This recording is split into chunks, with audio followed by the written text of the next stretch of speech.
एक बार एक जंगल में एक शेर अकेला बैठा हुआ था। वो अपने बारे में सोच रहा था कि मेरे पास तो तेज धारदार मजबूत पंजे और दांत हैं, साथ ही मैं एक बहुत ही ताकतवर जानवर भी हूँ। लेकिन फिर भी जंगल के सारे जानवर हमेशा मोर की ही तारीफ क्यों करते रहते हैं। दरअसल शेर को इस बात से बहुत जलन महसूस होती थी कि सभी जानवर मोर की तारीफ करते थे।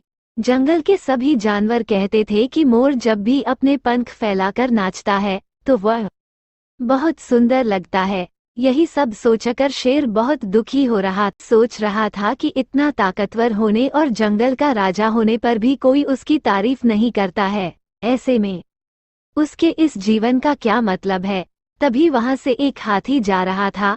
वह भी काफी दुखी था। जब शेर ने उस दुखी हाथी को देखा तो उससे पूछा, तुम्हारा शरीर इतना बड़ा है और तुम ताकतवर भी हो, फिर भी इतने दुखी क्यों हो? तुम्हें क्या परेशानी है?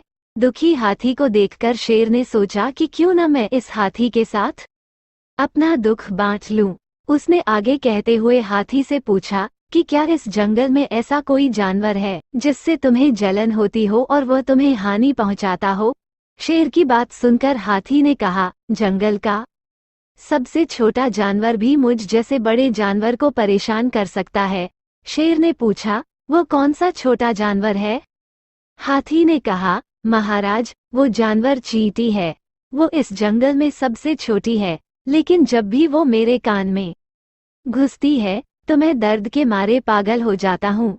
हाथी की बात सुनकर शेर को समझ में आ गया कि मोर तो मुझे चींटी की तरह परेशान भी नहीं करता है, फिर भी मुझे उससे जलन होती है।